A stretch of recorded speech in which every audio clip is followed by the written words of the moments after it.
Hello there everyone, welcome back to the yearly Virgin ad series where your host, Virgin, talks about how his year went. So this wasn't really the best year. I didn't make much progress as my previous year. I'm not just talking about my YouTube career, I'm also talking about progress as a person. I don't think I grew that much, at least as much as I did the previous year. I guess the main reason for that is because growth as a person is directly linked to growing in other fields as well. Crazy when you're a kid, when you're a teenager, you're like, once you're an adult, you have all the time to do everything that you want. I do have that now. I have all the time to do the things that I want. Well, not all the time because, I still have to go to work, but I still do have a good enough amount of time to be making videos, to be making all kinds of planned content, but I'm not doing it anymore because I am fucking lazy, man. When you're an adult, when you're part of society, when you're a cog in the machine, it sucks out any bit of energy you have to even devote yourself into the stuff that you like doing. I'm supposed to like watching anime, and even then in this season all I'm watching is Dandadan and nothing else. And Dandadan, of course, I would watch because I'm a popularity merchant. I guess I will watch the most popular show that airs every season. This season it just happens to be Dandadan, but there are other shows that I want to watch, like I think Orb, the name is. I find it very interesting. I'm just not watching it. I don't even care about spending time to enjoy stuff anymore, which is a dangerous way of living life. I really thought about this on how I can improve myself as a person, or more importantly, how I can simply improve my life. What am I content with right now? The main thing would be my job. Yes, it is very stable. It gives me everything that I need, but I don't like doing it. I have no passion for it. I'm not interested in doing it. I'm a cabin crew. If you didn't know already, I travel to other countries in an aircraft and I do customer service within the aircraft. There are moments where the job is highly rewarding, but there are also moments where you'll just feel like you're completely worthless and you're complete shit because you're not in what you would say like a natural cycle of life. Nobody needs cabin crew. And working as cabin crew, you're not really working on any of your skills. Maybe, yes, your speech skills. I guess that counts. Understanding people as well. I'm a very good judge of character at this point, mainly due to my job. At this point, I've worked for 2 years in customer service, and the biggest thing that you learn is that most people are just not worth it. A lot of people just suck. They're incredibly selfish and arrogant. Anyway, the thing is, I would love to change my career into full-time YouTube. And to achieve that, I'm launching a Patreon. The challenge that I have with myself is that if I can reach around 70 to 75% of my salary that I'm earning right now via Patreon, then I'll just quit this job because I have no reason for this job, right? I just need the salary to sustain myself. That's all it really is. I don't want to be an incredibly rich individual. No, I just want to buy things that I want. And that's really it. That's what money is supposed to be for. I don't care about saving up for the next generations or anything. I have an elder sister. If she gets married and has kids, then everything that I make would eventually go to them, and that's it. I'm most likely not going to have a family of my own. Of course, plans like these are very volatile. Things might change at any point in time. But that's one thing about my life. It's been that my relationships with people have been very consistent, whether that's with my mother and my sister and with my friends. I have very few friends, but they're my best friends, and I'm still maintaining pretty good contact with them, even though I'm thousands of kilometers away from them now. But that doesn't matter because it comes from a place of love. I love them, I care for them, and most importantly, I enjoy caring for them. I think that's why we do anything as human beings, right? So end of the year 2024, I'm still glad of the kind of person that I am. And I'm still glad of the kind of community that I've created. At this point, like most of my community is more knowledgeable than I am. I'm just making these videos as just some guy. I've always been that. I've never been like an animation expert. People hold me in that regard still for some reason, even though you'd get so many other brilliant people on Twitter writing fantastic threads about people in the industry and episodes and shows, everything all of that sort. And it's literally better content than what I'm producing, which is amazing to see, especially when some of them talk to me and say that I'm the one who inspired them to do that. That's been the goal. Always. I made this channel to be remembered, to make my life worth something, to mean something, and that meaning has always been given by you guys. So you guys now have the opportunity to directly support me in this journey, financially that is. In other ways, you've already supported me more than enough. I don't take any support for granted. If you're just watching my video, if you're leaving a comment, if you're liking the video, that's already more than enough. I recognize that you guys, even though we are internet friends, are still complete strangers. So the fact that you find my content and personality attractive to some degree, I'll never take that for granted. So yeah, I'm not guilt tripping you into giving me money. It is just another means for you to support me if you want to. I am not struggling financially whatsoever. It's just that if I want to make that jump to full-time YouTube and really change my life for the better, then I think this is the best way for me to go about it, because I respect money. It would hold me accountable. Like, people are paying me to watch my content. If I still am lazy and I don't make content, that would make me feel awful. I'll definitely have to be more consistent with making videos if people are paying me for it. I also have a Discord now where you can learn about animation alongside me. All right, I have a few animation experts over there, and I'm planning to have them just share their experience on how they learned animation. So that's the goal with the Discord right now. I was thinking about paywalling my Discord behind the Patreon, but then I was like, nah, that would really be the point of what I'm trying to do with the Discord channel. So yeah, I'm not paywalling anything behind the Patreon. You don't get much benefits out of the Patreon either, other than me announcing your name and thanking you directly. As I said before, it's just a means for you to support me if you want to. But yeah, for the top patron, you do have a benefit. I will make a video on your topic. Every month, that is, if I can stick to my schedule. Now let's get to the Q&A section of this video, where I answer questions that you guys asked me. I'm most likely going to see a lot of when are you going to make One Piece animation analysis videos. Sultan Faisal asks, anime episode of the year. That's a pretty easy answer. It's going to be Dan Da Dance episode 7. Nothing really comes close to that. Even early this year, there was a couple of Frieren episodes that were really awesome. I think the Frieren's Sakuga Kai episode 26, if I'm not mistaken. I thought that was really impressive, but nothing really touched my heart as much as Dan Da Dance episode 7 did. And at the end of the day, that's what I want from art. Of course, I want it to look good and sound good on a technical level. I love the technical aspects of art, and episode 7 of Dan Da Dan did that very well. It's one of the best episodes of the year in that regard as well, if not the best. And from an emotional standpoint, it absolutely destroyed me. I actually called my mom and I told her that it's okay, right? I can live without her, and that she did a good job raising me. I did that because of an anime episode. That's fucking crazy. And I read comments online about this episode, and a lot of people said the same thing, that they called their mom because of this episode. If art can do that, if cartoons, if some well-placed lines that represent people on a 2D plane can do that, that is something special. And yeah, Dan Da Dance episode 7, truly something special. One of the best episodes I've probably ever watched. Yeah. Also, shout out to Sultan Faisal. Twitter has a really good community built around Sakuga. You go outside that, you're going to want to kill yourself. But if you stick in the Sakuga bubble, it's really awesome. And Sultan Faisal is one of those people who, they write really good threads. Sultan Faisal had the Sakuga Den, where he talks about specific animators, about their journey, about their current animation techniques, etc. Check that out. Really good content. Next is by Matthew G. No question, just want you to know how much I and many others enjoy your videos. Thank you so much for making them. Thanks, man. Parshva asks, what are your plans for the coming year? Not personally, but towards the channel and artistic journey. I've already talked about most of it in the earlier section, if I'm not mistaken, about the Patreon release, about the Discord release. I do hope to make my community bigger. I also would love to release more videos, because I can't wait for my life to reach a point where I'm comfortable with making more videos. No, this is my life right now. I've taken more than enough time to adjust to it. Expect to see more videos from me. I can say that confidently, yeah. As for my artistic journey, I like drawing. I'll continue to draw. And at some point, maybe if I'm, good, then maybe I'll share it with you guys. Srihari Bijikumar, favorite new food of the year. It has to go to cold soba that I had from Japan. The reason is because I didn't think I would like cold soba. Any weeb or otaku, whoever goes to Japan, first thing they want is ramen. Obviously, ramen is like the poster child for Japanese food. Or sushi as well. Sushi was amazing as well, by the way. But cold soba, I didn't think cold food could be so packed with flavor and delicious. I get Shoto Todoroki now.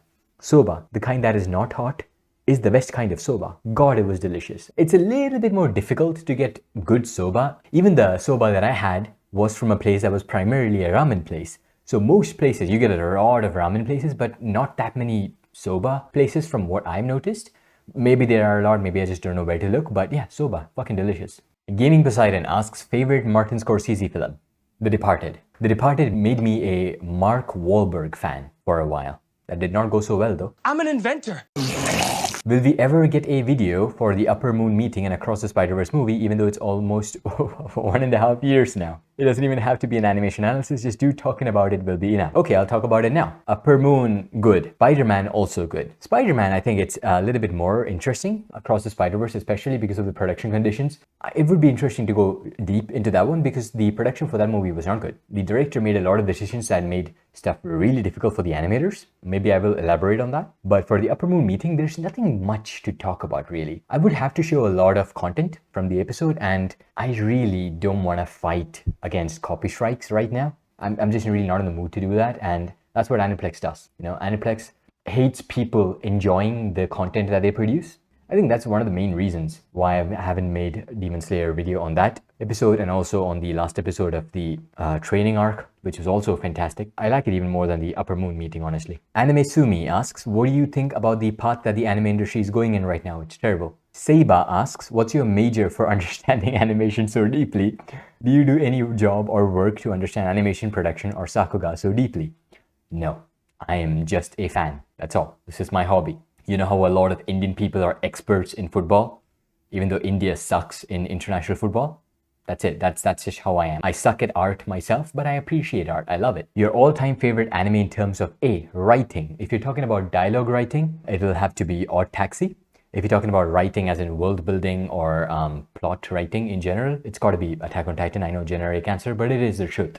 Attack on Titan has some really poor dialogue writing in some instances, like some exposition sequences. It would be just two characters talking to each other about, you know, what they already know, which is the worst kind of exposition. But other than that, Attack on Titan is one of the best written pieces of media ever. Next is your all-time favorite anime in terms of animation. It's got to be Mob Psycho 100, Season 2 specifically. Cinematography.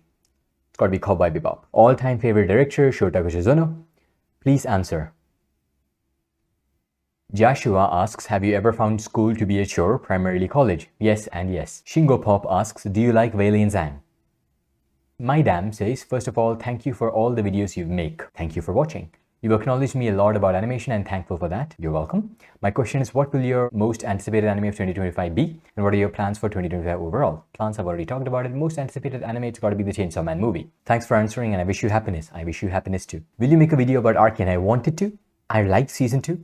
Until the end, like the final episode where Season 2 fucking sucked and I hated it. But there's at least one episode that I want to talk about. That's the third last episode, if I'm not mistaken, episode 7. Man, one of the best episodes I've seen this year. So good.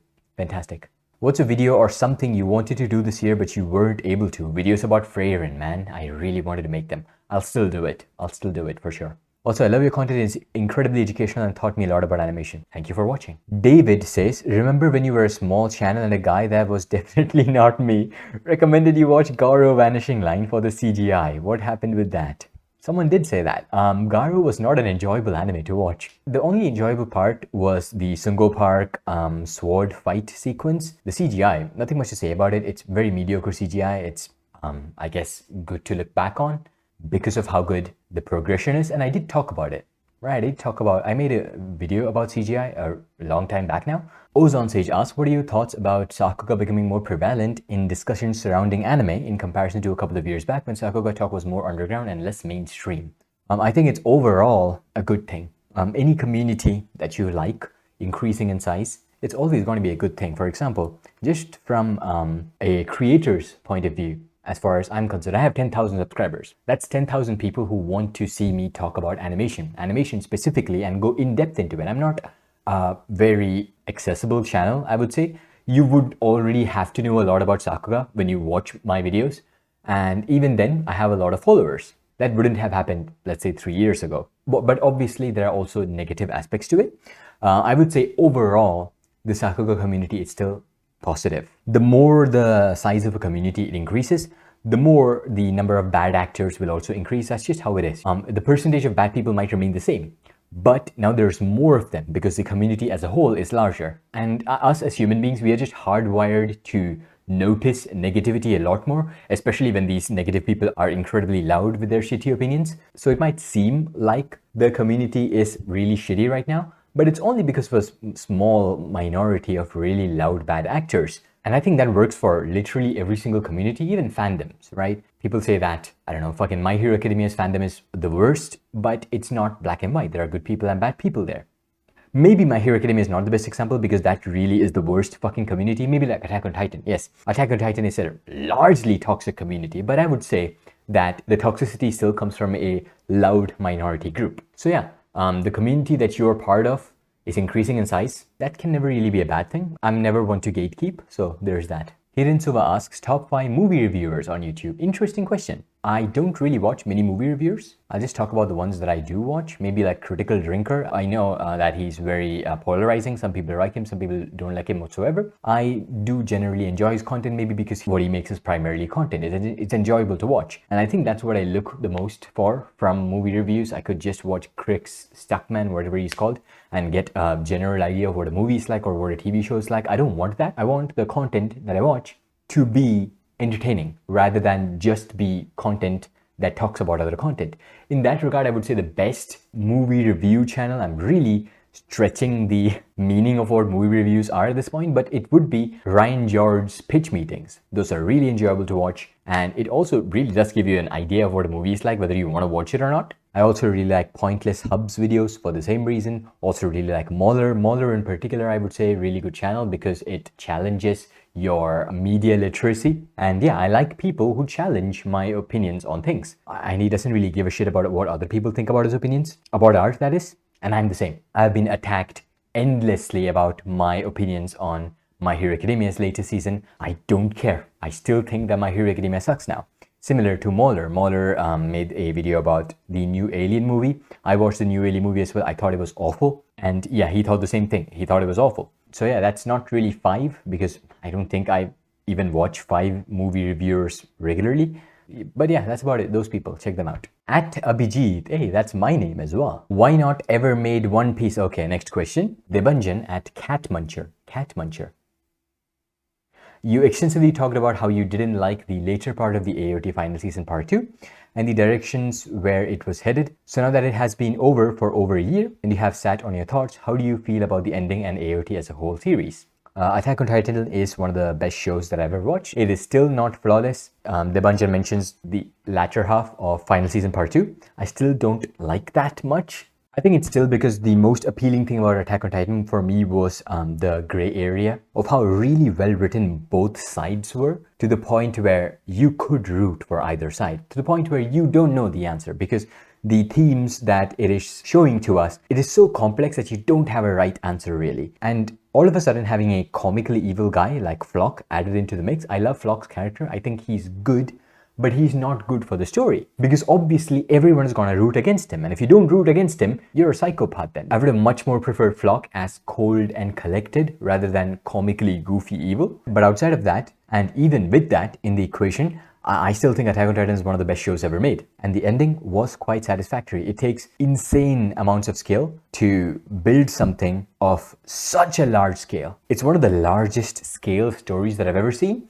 And to tie up almost every plot thread near perfectly. That's next level skill. It's really well done. Dirk XV asks, when and why did you develop a passion for animations? It was in 2015 after One Punch Man Season 1. I watched the Yutaka Nakamura scene and I found it to be incredibly fascinating. At that point, I didn't know how animation worked, and it was a video by the Kaneba Effect about One Punch Man that I watched, and that's when I realized, hey, there are living, breathing people behind these productions that draw the art that I'm witnessing. And as someone who draws myself, it was unbelievable that human hands could create something this impressive, and that was it. I fell for animation and the rest is history. Kenneth Effect, by the way, fantastic channel, one of my favorite channels on YouTube. Unfortunately, he has stopped making videos because life happens, but he still has a pretty wide array of content that's just sitting there for you to watch. So check him out. Freedom Yoda, MHA enthusiast, asks, how many inches? Around 6 inches. When erect, it has an upward curve slightly tilted to the left. 3D ODM Gear asks, do you think you have become more aggressive and arrogant regarding Sakuga discussions in the span of last 2 years? Because every time I rewatch one of your older videos, there's the amateurish sincerity I love and miss a little bit. Cheers. I guess you answered your own question there. Amateurish. Yeah, I used to be amateurish. I guess the aggressiveness and arrogance is being mistaken for confidence because I don't really think I've ever been that arrogant. I've always been pretty damn open with seeing other perspectives and such. If you did see me be aggressive though, it's probably to incredibly stupid comments, which I still am. I love making fun of stupid people. At the Poland is real, a couple of questions. Will you make a look back animation breakdown? Yes. If so, when? Soon. Who's your favorite animator? Yutaka Nakamura. Will you ever cover or do videos on Western animation at some point? I've already done a couple of videos on Western animation. How are you doing? I'm doing good. Weilin Zhang. Weilin Zhang. Lelouch Uchiha asks, I'm new, so not sure if you addressed this before, okay? But will you ever do One Piece? No. Mr. 7514, congratulations on the new year. Thank you. I am the one who made the new year, by the way. I'm physically responsible for the Earth's rotation around the sun. Ah, the arrogance comment makes sense now. Fuck. Anyway, though I have always been a fan of 2D animation, I've gained a new level of interest and understanding of the art form after getting introduced to your channel. Thank you. So I'm really grateful for that. I'm grateful that you watch my content, because without you, my content wouldn't exist. My questions are, loved your reaction to Look Back. Did you pick up your drawing hobby again after watching it? I picked up my drawing pad, I draw like a line and I stopped. Fuck. But yeah, I am drawing. How was the impact of the movie been since? As I already said, I don't watch stuff anymore unless it's like super special. There's stuff that I'm really interested in watching. Look Back was one of those movies, and I'm glad it didn't let me down. And it did more than not let me down. It absolutely fascinated me to the very end. So yeah, it's a movie that I won't really ever forget. It will stay with me for a long, long time, maybe forever. So yeah, everything I said at the end of my Look Back movie reaction thing, I think that's still true. It's really as if I watched the movie yesterday. Next question, how long have you been into the animation anime sphere? 9 years now. Fuck.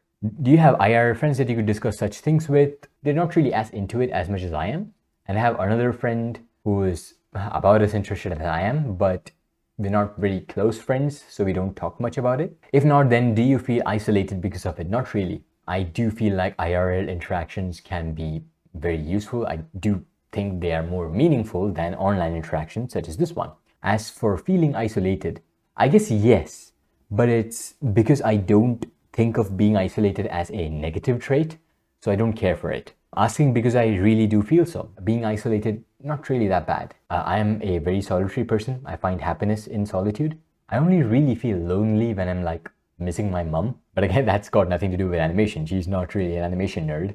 Yeah, I don't really feel isolated because all the interaction that I'm getting right now through the online space, that's more than good enough for me. Would I enjoy going to like anime conventions with like real flesh and blood friends? Maybe yes, but I don't have that right now, so I don't mind it. Do you play any gacha games? No. They do have interesting 2D animations, yes. The video game industry in general has seen the appeal of 2D trailers and such. Dead Cells, I would say, is the one that really popularized it, but everyone else has followed suit. Hades, Hyper Light Breaker, etc, etc. How has life been since you moved out of India? I miss my mom. But that's it. I don't miss a single thing from India. It is insane how easy it was to adjust myself to Qatar. Qatar is where I am right now. Because like Qatar just feels like India. Honestly, it feels India with more foreigners than usual. I know it's not a perfect country. I'm not going to sit here and pretend that it's a perfect country. But what I am saying that it's a better life for me over here. And to me, that's the main thing that matters. LJ Out asks, if you go back in time and change something, what would it be? A lot of things keep me awake at night due to the excessive amount of cringe emanating from those past memories. Would I change them? Not really, because I believe those experiences made me who I am today.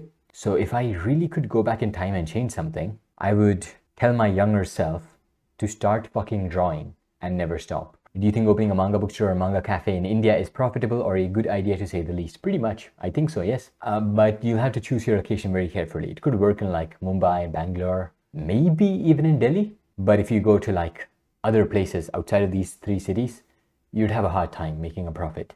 Eddie asks, what is your job that allows you to travel so frequently? There's an answer underneath that by Davidio Brando. Okay. If I recall correctly, Manko's flight attendant. That is true. Kabuki asks, are you happy with what you have accomplished this year? No. Bold 9291, what's the best soundtrack you've heard from any genres of entertainment this year? What I've heard this year probably it's got to be Ultra Kill's Violence soundtrack. I know it came out last year, but I heard it this year. And it came out last year, December. So it's like winter 2024, you could call it. But yeah, Ultra Kill has a phenomenal soundtrack. And I do believe Hakita's best work is in Violence, particularly War Without Reason. What a fucking soundtrack. And also Hear the Siren, Call of Death. I don't know what it's called. I'll show you both the tracks' names on screen right now.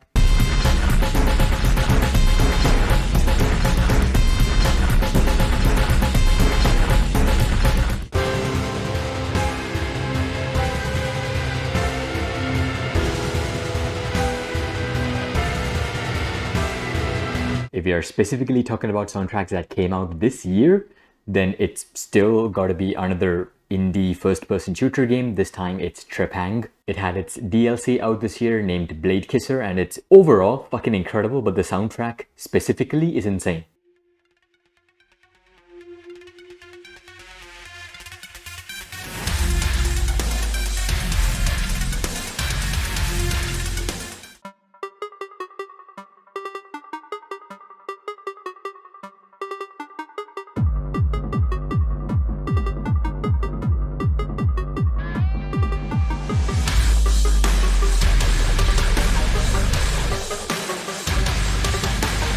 Persona asks a very interesting question. There's a widespread sense nowadays about experimental anime or projects done for the sake of art being increasingly more rare. This would happen mainly due to the strain that corporate control over the anime industry in putting on individual freedom. This refers to either directly restricting projects by giving strict guidelines or not greenlighting potentially risky and non-marketable ideas, or indirectly due to unhealthy conditions that are rashly unfavorable to ambition. Would you agree with this point of anime as a form of art decaying recently, or do you think it's doing fine? I think as a form of art, it is doing fine. I think the main issue with anime is not the number of ambitious projects decreasing or the number of non-ambitious projects increasing. It's simply the number of projects increasing. I talked about it before in one of my videos a while back, and it's still true. The anime industry is dying because too many shows are being made, whether ambitious or not ambitious. So when you look at a show like Sakamoto Days, I wouldn't really say it's suffering, because I don't think it would have had a really big team working on it regardless. And when you look at a show like Dandadan, clearly it is suffering because of the state of the industry, because of how Science Saru needs to produce a fuck ton of shows now, and also because of the release gimmicks that the anime industry is suffering because of right now. I'll make a whole video about the release gimmicks idea. But also, if the anime industry wasn't in the state that it is currently, where everyone is chasing for the Sakuga High show, Dandadan might not even have been a huge project. So the industry is a double-edged sword in that regard.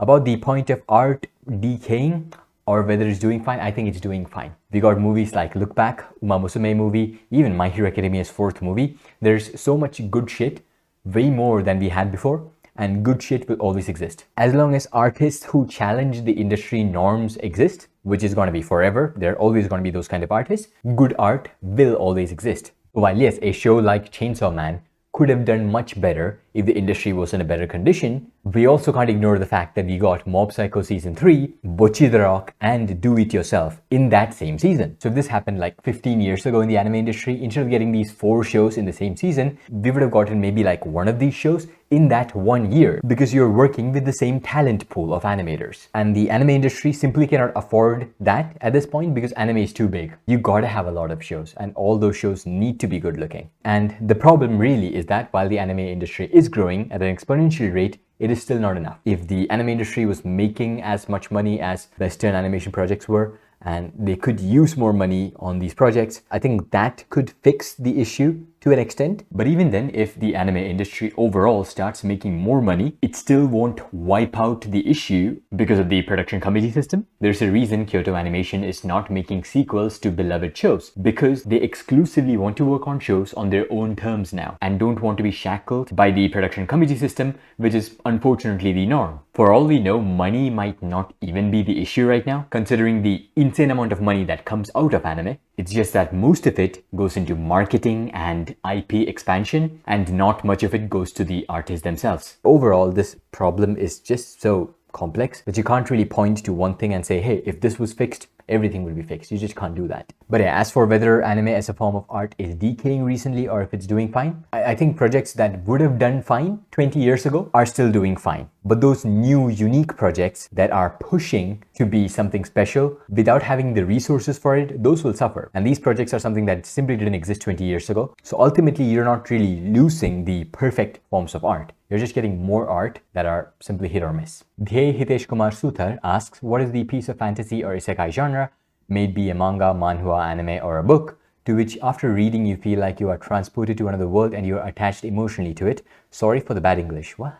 I would say Made in Abyss, really magical. I didn't like season 2 as much as I liked season 1 and the movie. Regardless, season 2 had the strongest world building. It still felt like you could really get lost in this world. Tejas asks, what are your hopes for the Chainsaw Man movie? Hopes are high. What would be your dream staff for it? The dream staff for it is the staff that is currently working on it. So yeah, Arka Chakraborty asks, first of all, thanks for your content and sharing your knowledge. You're welcome. Hope multiple questions are fine. They are fine. Would you ever make any videos on Bleach TYBW visuals? Probably not. Do you have the idea on what the quality of an adaptation depends on? I mean, how stacked the staff list will be for that show. It all starts from the animation producer having a vision for that show and then bringing in the necessary stuff for it. So it really is all about connections. This thought mainly came to me after watching the Sakamoto Days trailer as being a big source material IP, not enough to guarantee a great adaptation. No, maybe I'm being dumb, but would love to know. You're not being dumb. It is the logical way of thinking about it. The bigger the IP, the more resources should be put into it, right?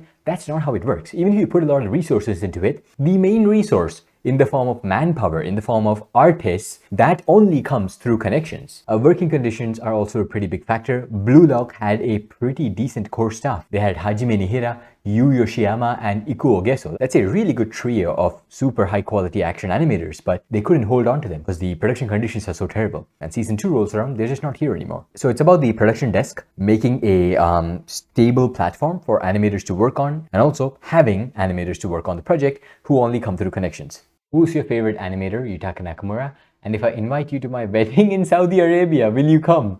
Probably not, man. I'm sorry. But hey, feed the community. That's good enough. Chakalaka Boom asks, aside from Tibu, which other reactors are worth watching? Anime reactions. Just one look at the fucking thumbnail or the first 5 minutes of the reaction video and I'll know whether I like the content or not. There are primarily two types of reaction channels, right? One focused on the entertainment value and the other one focused on the actual review aspect of the reaction. If I was ever a reaction channel, which I have been in the past, I would focus on the review aspect a lot more than the reaction aspect. On the other side of things, that's the entertainment side of things, if you don't enjoy goofy faces or the jokes that the people attempt to make, you're not going to enjoy the content. Anyway, I'm going to try to answer your question now. On the entertainer side of things, I would say Carly and Angie. I really enjoy watching them. I think they're a really cute couple. And Yaboy Roshi, classic. I know some people might find them cringe. I, for some reason, don't. And I enjoy their content. Again, they feel genuine with their content. As for the more critical analysis side of things, Tibu is obviously one answer and the other answer would be Film Buff. Film Buff has fantastic reactions. He has fantastic content in general. Irvin Smith. Hello Irvin Smith. Shinzo Sasageo asks, are you planning to make fuck off? Adar de Prem asks, do you still draw? I do. If so, could you show something you made?